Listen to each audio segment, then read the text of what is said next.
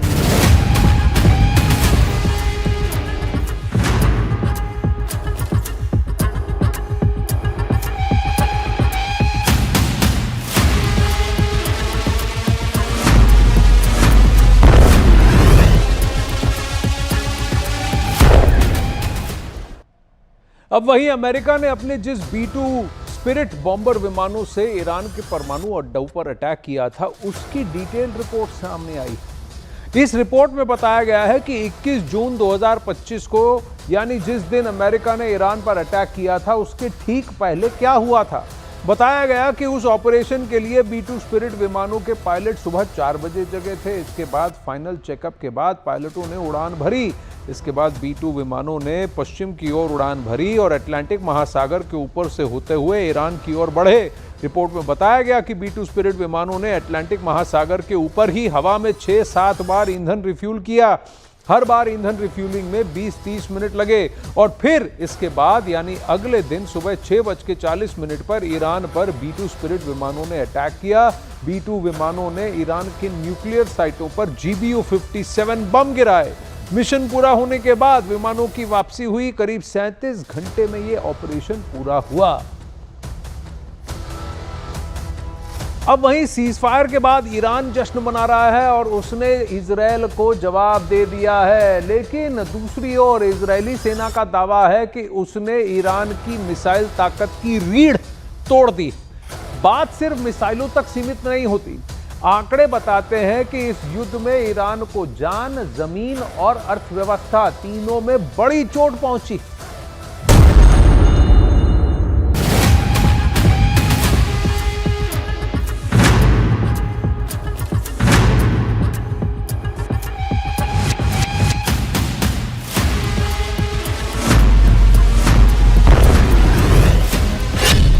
Israel का बहुत बड़ा दावा। 12 दिन की जंग में ईरान को भारी नुकसान।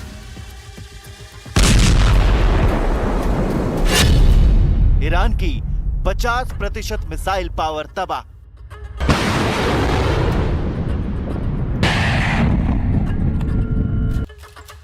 ये तस्वीर दुनिया नहीं भुला सकती, क्योंकि इन्हीं तस्वीरों के बाद दुनिया में तीसरे विश्व युद्ध के कयास लगाए जाने लगे थे।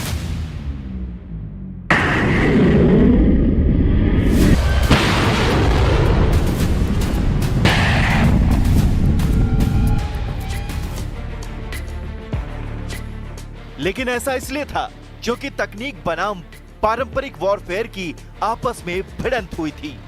12 दिन तक एक दूसरे के खिलाफ मारक हथियारों का इस्तेमाल करने वाली ईरान और इजराइल में भले ही सीज फायर हो चुका है, लेकिन युद्ध के बाद की कहानियां और दिलचस्प हैं, क्योंकि इजराइल की सेना ने इस बीच बड़ा दावा किया है।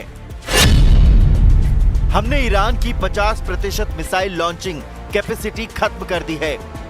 यानी इजराइल ने ईरान की उस ताकत पर प्रहार किया है जो उसकी असली पहचान है। दावा किया जा रहा है कि इस दौरान इजराइल की सेना ने underground launch sites, mobile launch platforms और फिक्स्ड लॉन्चर को बड़े पैमाने पर ध्वस्त किया। एक अनुमान के मुताबिक इन 12 दिनों की जंग में अब ईरान की मिसाइल पावर आधी हो चुकी है।